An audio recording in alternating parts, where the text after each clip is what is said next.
British East India Company, the company that ruled India and a large part of the Indian subcontinent. Britain destroyed India through looting, expropriation, and outright theft. It was not the British who conquered India, it was a rogue multinational corporation. Really like no other, one that was set up to trade, but also had powers to take land, to wage war, and तो दोस्तों ये सब शुरू होता था British east India company से। असल में ये जो कंपनी थी जो मर्चेंट के ग्रुप ने बनाई थी जो लंदन में रहते थे, और इसका मेन ऑब्जेक्टिव था इंडिया से स्पाइसेस और कॉटन को ट्रेड करना। ईस्ट इंडिया कंपनी आते हैं ट्रेडर्स एंड रूलर के फॉर्म से।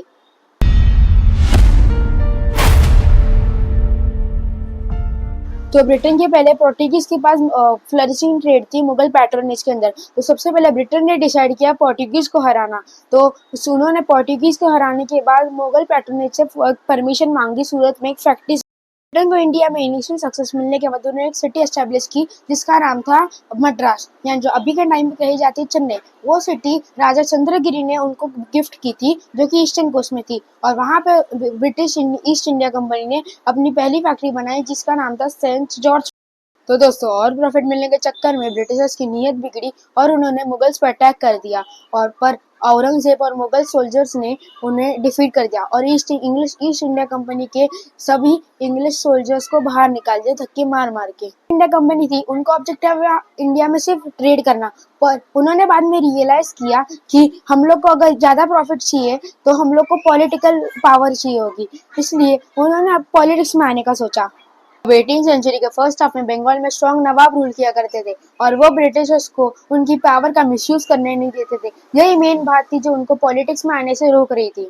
द बैटल ऑफ पैलेसी से, असल में ये battle English East India company और बंगाल के नवाब से लड़ी गई थी। असल में बंगाल के नवाब यानी सिराजुद्दौला उस बैटल में डिफीट किए गए थे और इंग्लिश ईस्ट इंडिया कंपनी वहाँ वो बैटल में जीत गई थी। अब English East India company trading company ना रही, वो अभी बन गई बंगाल की दुश्मन। जब रॉबर्ट सिलाइव को ऐसा महसूस हुआ कि English East India Company unable है बर्डन शोल्डर करने की, तो उन्होंने इंट्रोड्यूस किया बंगाल में डुअल गवर्नमेंट सिस्टम। असल में ये सिस्टम 1765 में इंट्रोड्यूस किया था और इसका मतलब था द रूल ऑफ टू, यानी उसे बंगाल के नवाब और इंग्लिश ईस्ट इंडिया कंपनी दोनों रूल कर सकते थे। तो दोस्तों डुअल गवर्नमेंट सिस्टम में ऐसा होता था कि कंपनी रेवेन्यू तो कम ले देती थी पर एडमिनिस्ट्रेशन नवाब के हाथ में होती थी। तो दोस्तों ब्रिटिशर्स के पास पॉलिटिकल पावर तो आ ही चुकी थी, तो उन्होंने इंडिया में डाल दी थी पॉलिसी ऑफ एक्सपेंशन, यानी द ब्रिटिश एक्सपेंशनिस्ट पॉलिसी। तो दोस्तों ब्रिटिशर्स ने अपनी पॉलिटिकल पावर को 4 मेथड से एक्सपेंड किया। सबसे पहला था subsidiary alliances, second outright war, third अलग मिसरूल और फोर्थ डॉक्ट्राइन ऑफ स्लेव्स।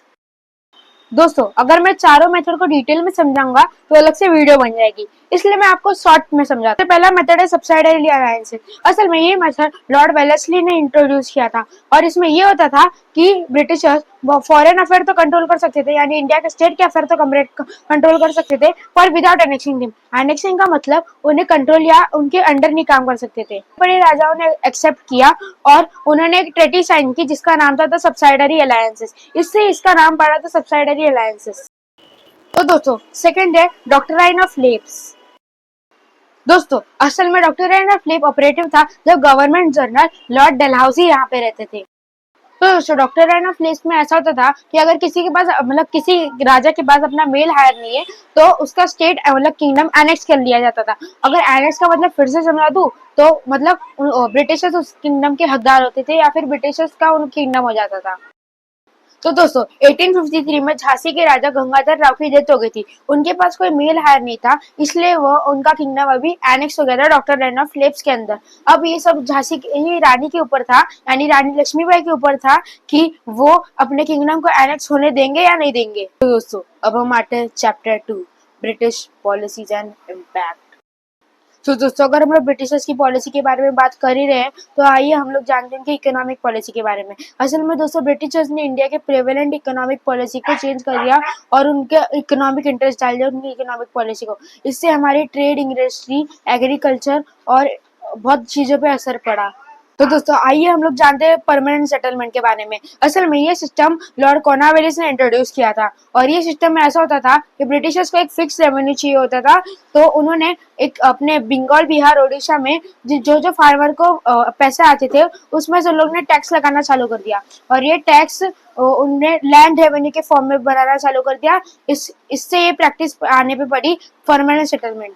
तो दोस्तों आइए जानते हैं ब्रिटिशर्स ने अपने आर्टिशंस और वीवर्स को कैसे एक्सप्लॉइट किया। तो दोस्तों ब्रिटिशर्स के आने के पहले दो ग्रुप के पीपल काम करते थे इंडस्ट्रीज में। सबसे पहला था विलेजर्स का, जो कि पॉटर्स, वीवर्स, आर्टिशंस और कारपेंटर्स रहते थे। और तो सेकंड ग्रुप था क्राफ्टमैन का, जो टाउन में रहते थे और वो ऐसे चीजें बनाते थे जो इंडिया से बाहर एक्सपोर्ट की जाती थी। तो दोस्तों आइए जानते हैं ब्रिटिशर्स ने हमारी वेल्थ कैसे छुपी।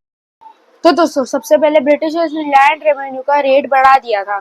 इससे क्या होता था कि ब्रिटिशर्स को अपने जो फार्मर्स जो कमाते थे उसका टैक्स तो मिल जाता था, उसमें से वो ज्यादा रेट का टैक्स मिल जाता था, जिससे उनकी कमाई भी बहुत अच्छी हो जाती थी बैठे बैठे। तो money spend by British army, जैसे कि देखो दोस्तों ब्रिटिश आर्मी के लिए पैसा भी बहुत खर्च किया गया था, क्योंकि वो ब्रिटिशर्स अफगानिस्तान और म्यांमार से उनकी लड़ाई चालू थी। तो ब्रिटिश सोल्जर को खाने पीने और सब कुछ करने का सब खर्चा भी ज्यादा हो रहा था, इसलिए उन लोगों ने सब रेवेन्यू वेल्थ है इंडिया की वो अपने सोल्जर्स के लिए निकाल दी। ऑफिशियल थे उनको हाई रेवेन्यू मिला करता था और उन्हें इंग्लैंड से इंडिया मंगाया जाता था, जिससे हमारे इंडिया के ड्रेन ऑफ वेल्थ हो गया। गिफ्ट कंपनी असल में कुछ कुछ जगह से ब्राइब रहती थी, उनसे भी उनका रेवेन्यू आ जाता था। और बड़े बड़े इंडियन बिजनेसमैन और डीलर्स रहते थे, वो भी Indian English East India company को गिफ्ट देते रहते थे। देखो जो इंडिया में जो एजुकेशन सिस्टम थी वो ट्रेडिशनल थी और अनअवेयर थी वेस्ट में रैपिड एक्सपेंशन के बारे में। मतलब हमारा जो एजुकेशन सिस्टम है वो सिर्फ नाम का एजुकेशन सिस्टम है, असल में वो तो है ब्रिटिश एजुकेशन सिस्टम या मॉडर्न एजुकेशन। तो दोस्तों 18th सेंचुरी का जो पहले का इंडियन एजुकेशन सिस्टम था उसमें एलिमेंट्री एजुकेशन इम्पार्ट किया जाता था हिंदूज में, पाठशालास में और मकतब्स या मॉस्क्वेस में। इसमें असल में बच्चों को पढ़ाना लिखाना और वेरियस रिलीजियस टेक्स्ट लर्न करना सिखाते थे। देखो जो 5th के बाद जो पढ़ाई होती थी वो हिंदूज में संस्कृत में की जाती थी और मुस्लिम्स में पर्शियन में। और मॉडर्न एजुकेशन सिस्टम में यूरोप की बस तारीफ की जाती थी और इंडिया में हल्की सी बदनामी भी की जाती थी उस एजुकेशन सिस्टम में।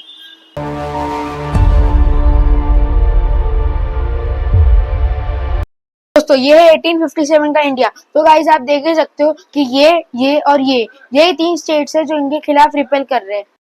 तो दोस्तों अब शुरू होता है रेवोल्यूशन का दौर, जब 40,000 ब्रिटिशर्स थे और 2 लाख रेवोल्यूशनरीज ने उनको घेर लिया था। 3 महीने में हालत इतनी बिगड़ गई थी कि उस टाइम के गवर्नमेंट जनरल लॉर्ड कैनिंग ने बता दिया था कि हम लोग इस इंडिया में से हार मान।